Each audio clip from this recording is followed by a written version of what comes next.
expectations. There are definite benefits on random model, but there are also some things that get taken. There's also the ethic. As laughable as it is, or more ethical, it's a registered trademark. It this to other designers. The level of pettiness only at that time Wizards of the Coast patent trading. Only that time got laughed out of the room on all the other games. Jointly term cult card game. In case you're worried, that Wizard fired at 20. Right? What about the actual structure of an elf?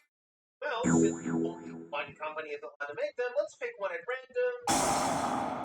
This one. Ooh, The Legend of the Five Rings. Or set. Let's take a look inside. Okay. Hold on. Box is kind of is. Looking at 9 minutes tall as an actual card. Oh well, that's fine. Let's take a look inside and that series box insert.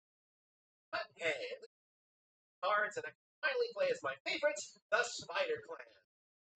Now, I will play. Are they strong? Listen, they are fine. They wait. And Spider Clan. Oh, got some clans, didn't they? One card. It's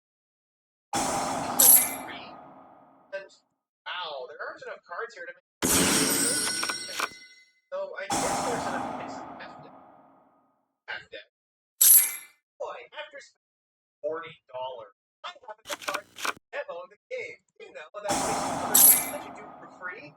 I mean, not like competition puts out sets for just a bit more than can for at least once or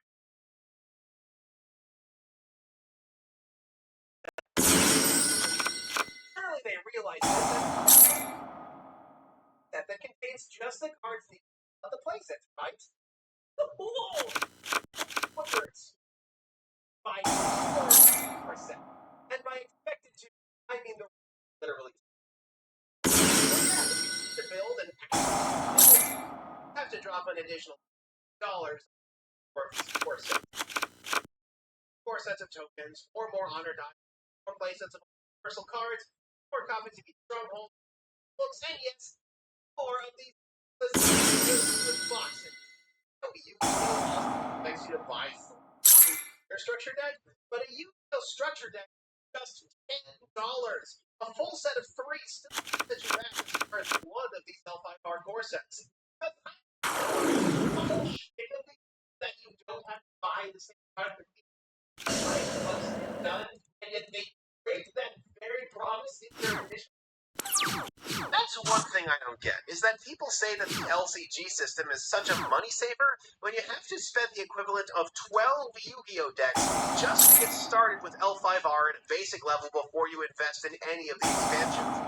I know the TCG secondary market is kinda yikes right now, but that low barrier to entry, where a full, playable basic deck tends to cost $15 at its highest, and as low as $5 in some cases, an asking price of $120 is a bit of a bitter pill to swallow.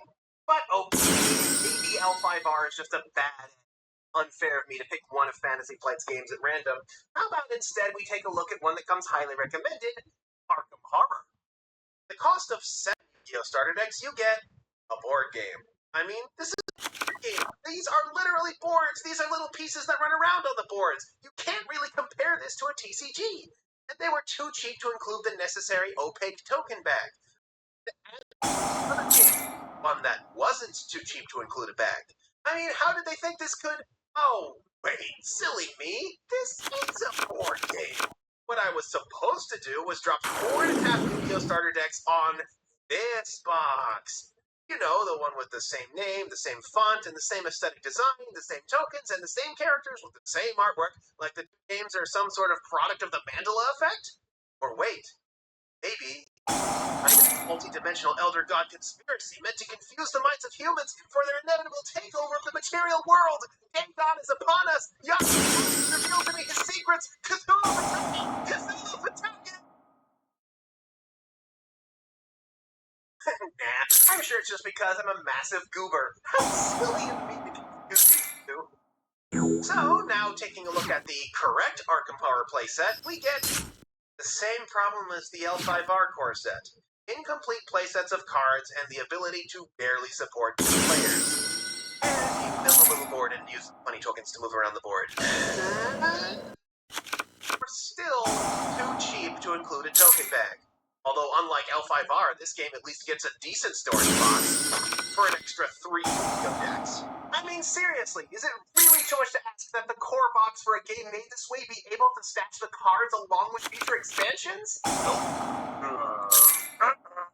Yeah, if you look around at the other games that use a similar model to LZ, you'll find a lot of them contain at least some kind of plastic insert in their core sets when they aren't simply straight up a card box. Just look at some of these babies.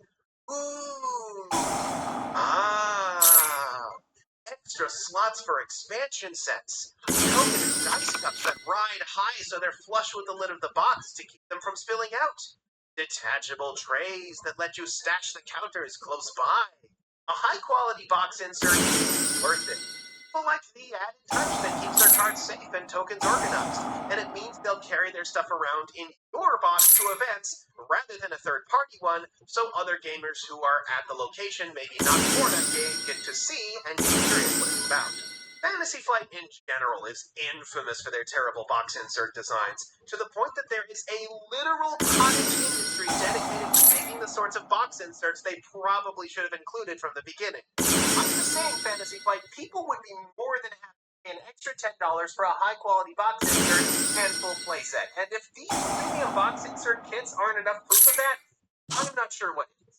I'll admit most of my problems with LCG stems from the trademarking shenanigans going on with Fantasy Flight.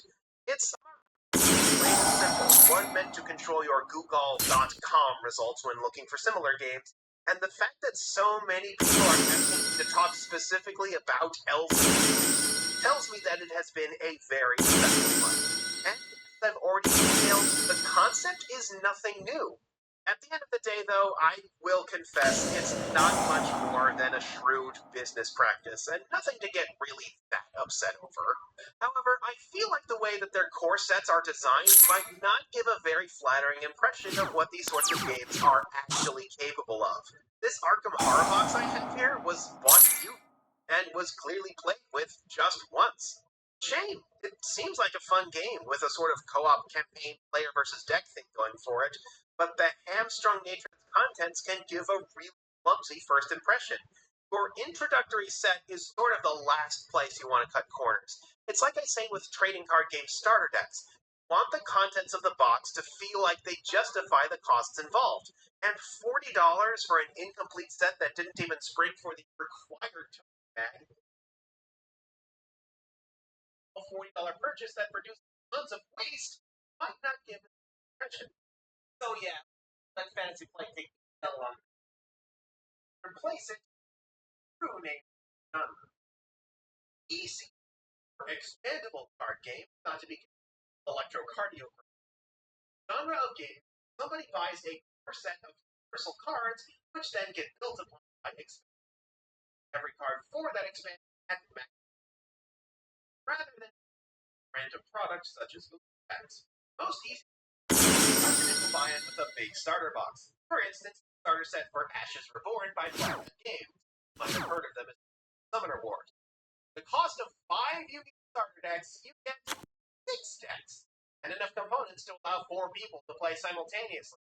Huh, what a concept. I mean, the box insert is still yikes, but at least there's space in this for more stuff in, and they weren't too cheap to include bags. Like I said before, they're not just TCGs without the trading. They're more like a different genre with its own set of pros and cons. On the downside, you tend to have a higher initial buy-in and less content overall. Side, they have a lot more freedom of experiment and can have more complex rules and components.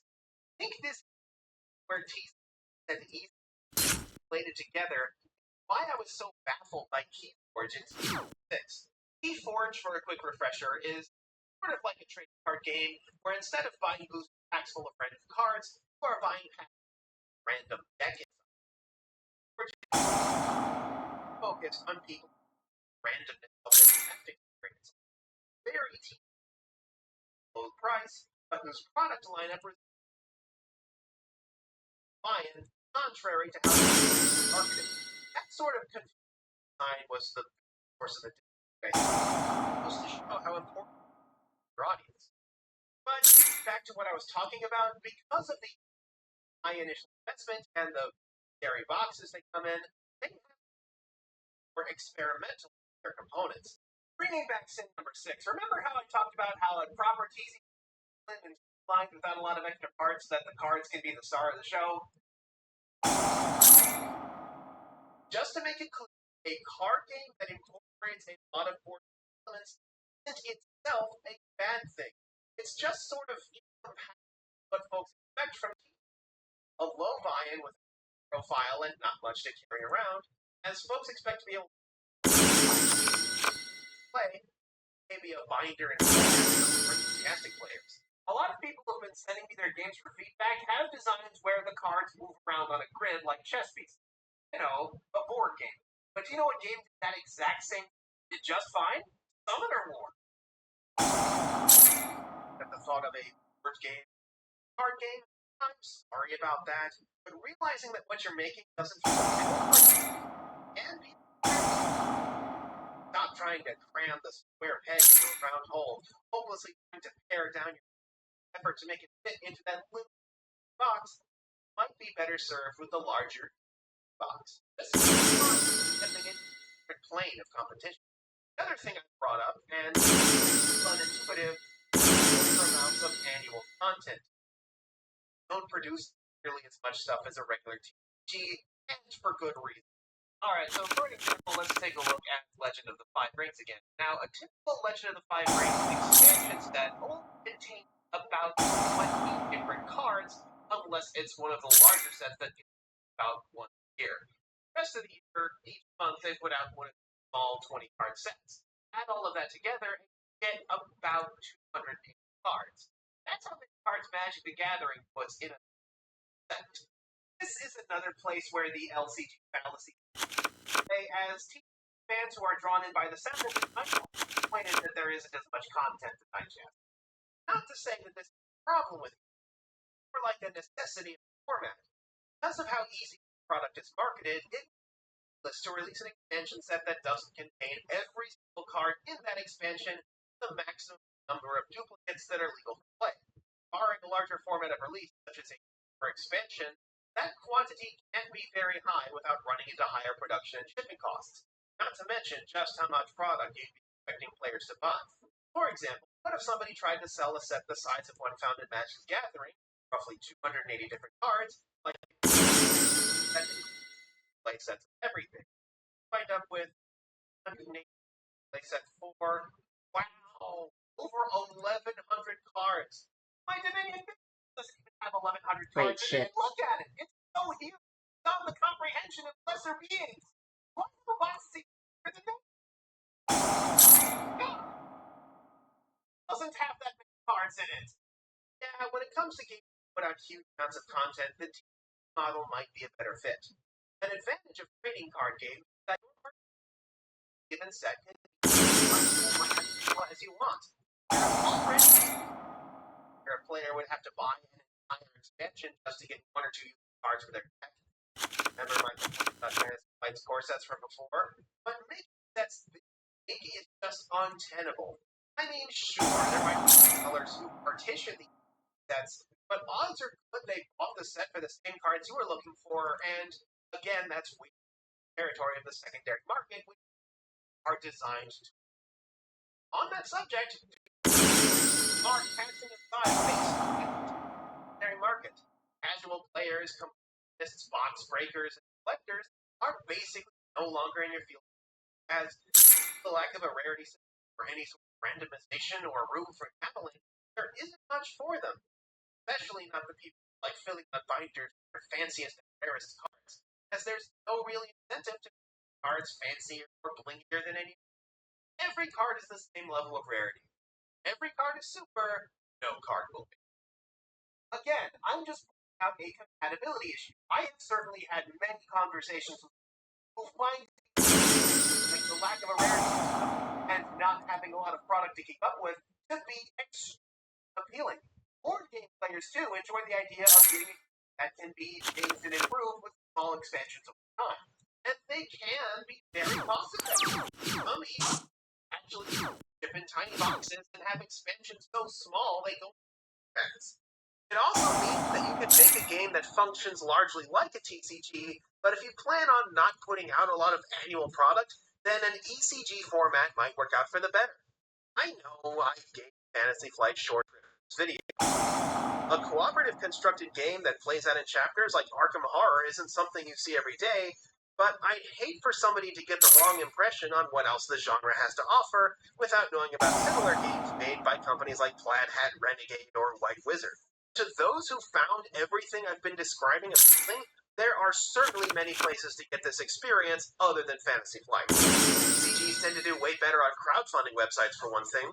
Turns out, when people crowdfund something, they like getting a guarantee on what they get out of it. Who knew?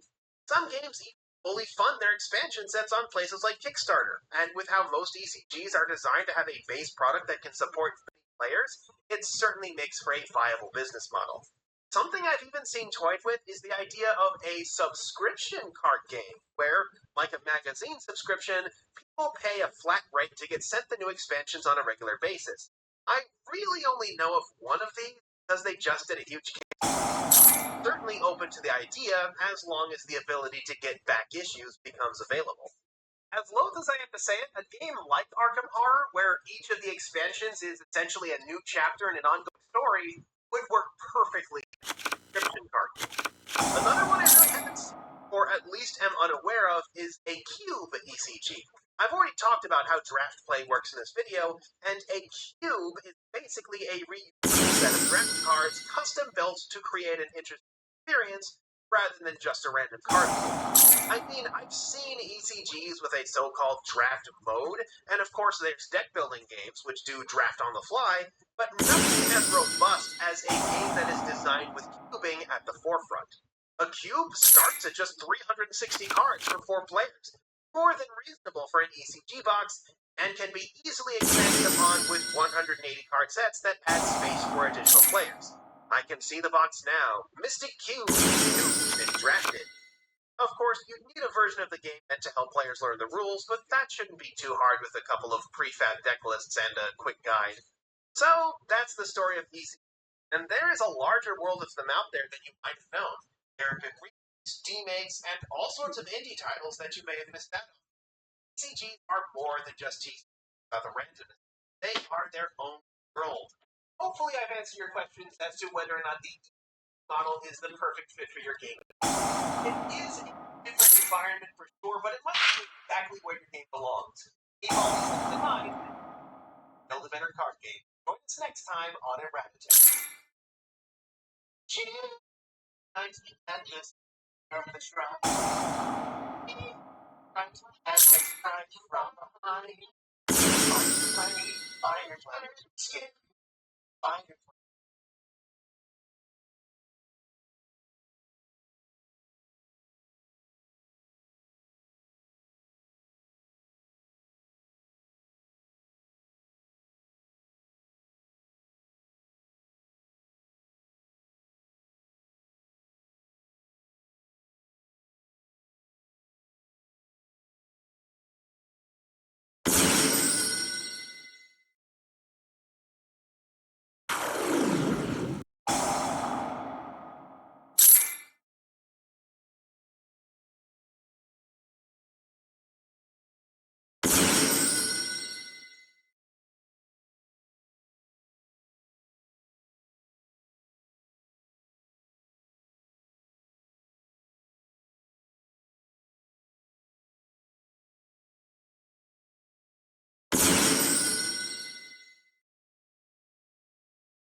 Fall from egg.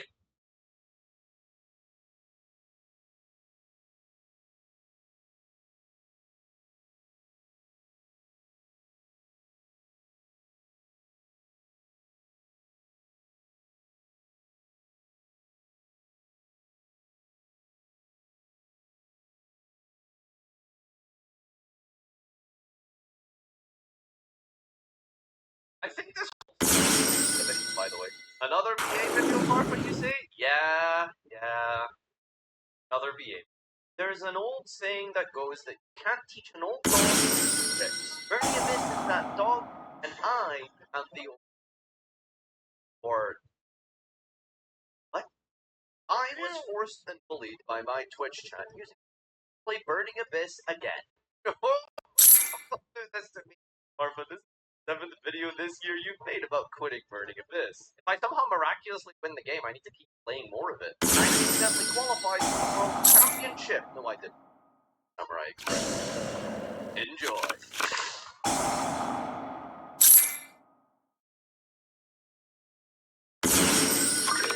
Alright, so... What, BA Seka? Why the fuck is Dogwood in this? Oh, you guys don't want to know the lore for Dogwood. Don't want to know why Dogwood was there. Oh, wait, hang on, we were playing what's it called? The Hydrolander. What's that idiot called? There it is, Gallus, Teratol, Final. Off this, I play the rest as hand traps. Up Valor, up Warner, go ass. Bro, like, to be fair, when I was playing BA, this was the best build somehow. It was like 4-0. The other ones couldn't win a game. No material. Oh yes, I'm gonna prove Josh wrong. I'll craft it. I don't care. Fuck you, Josh. This is for you. I'm gonna prove that no material is a good card. Minus. Okay, what's this? What does it beat? Literally everything. Name one deck that it doesn't beat. Come on, win a coin flip. It's fine. We got hand traps. Alright, draw no material. 3 hand traps. Easy clap, dudes. Bro. I just have to hopefully not Nibiru. Because if I have to Nibiru him, I am not summoning cards. Nip turn off your BAs. Yeah. That's future Parfa problem. That's something for that idiot. Can we order this? I think we hold for Legati, alright? Oh, the song is so good.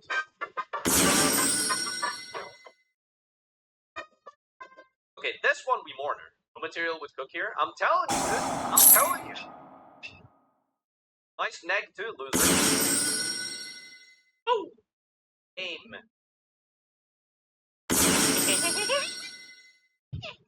Woo! See, back on the here. Oh! Infirms this. I'm gonna play around Infirm. What is this quick effect? This thing, right? Okay, we got Fortune Chin here. He quick synco into anything I care about. Like Legati, I guess. No, he can't. No field. Phalanx, maybe? Phalanx, more like bad eyes. Do not respond, do not respond, do not respond. Let me cook, let me cook, let me cook, let me cook, let me cook. Do not, no, relax. Do not. No, chill. Thank you. Alright. Fortune Chin jump scare. If there's no toggle here, we know it's imperm, because it won't be legally activatable. Hey, it's not imperm. What is this? Target a face up monster card and feel banish it? Target who? Target who? Target who? Target who? Target who? Target who? No one understands Fortune Chin. Oh, I game bug. I game bug. Ow. Painted. Countered. Boom. And okay, you got something there, buddy? Us. Can I wait until my turn, or should I just do it now?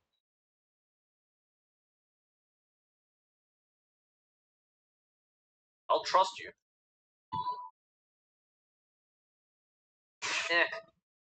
Well, maybe I shouldn't chain here. Maybe I should wait till his turn, though.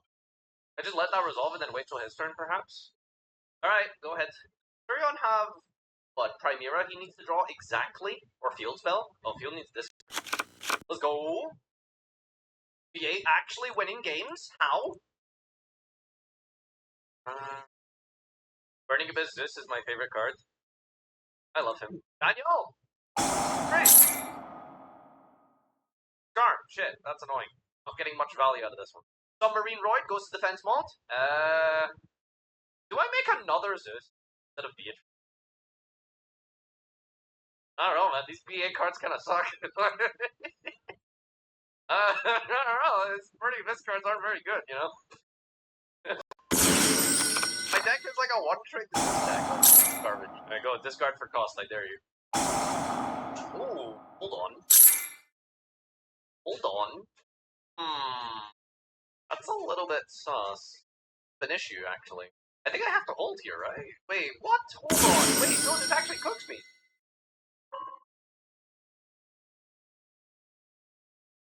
Someone cooked here.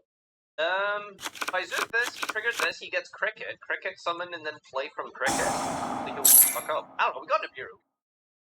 By random pile tech. I mean, hey man.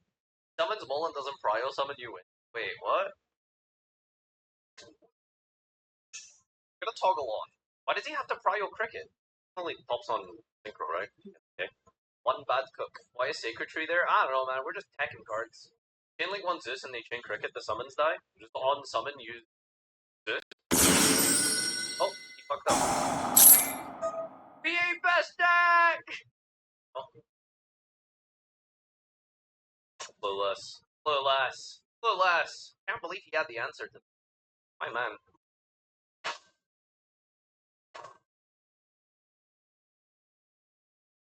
Putting that animation in the game is the coolest shit ever, dude.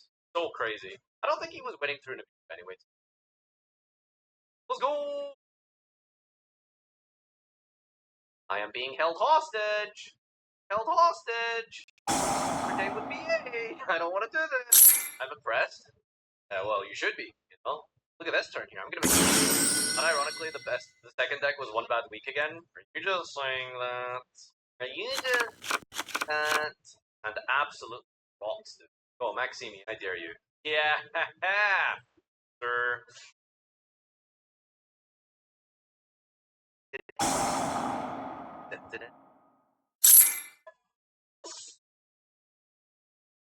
Papa, you. No more. No. Why are we getting fat mindset? No. I want to go like kiss my little boy before bed and stuff. Like I have like dinner and chores to do. Stop giving me money. I really need money, Chad. I'm behind so much on taxes, but you know, half a deck.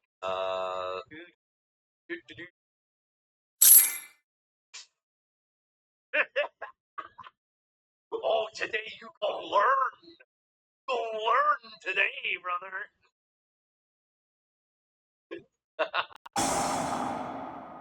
Dante. Oh. Smart. Here. Oh no. Wait, how many? 2, 3, 4. It's not nib. What is this? Term 2? Did you just cheat? Yes. Good job. How did you milk cards? Someone get DK'd on the line. Tell them it's legal. Chainlink 1, Seer, target, Dante, Chainlink 2, target. Wait, shit. Alright. Where's my Hydra access? It's so underwhelming. Like, garbage. Like, get Tris into SP pass. Like, fuck, man, this deck is ass. Like, 6 years. Like, holy. So trash. Okay, triple tactics Lock was not a very good idea in hindsight. And Mastodon? Like, kind of expensive. Like, Dante's an Ultra. Beatrice is an Ultra. Oh, great. Nice. Damn. Yeah, joke's on you. He doesn't know that I have a snow locked in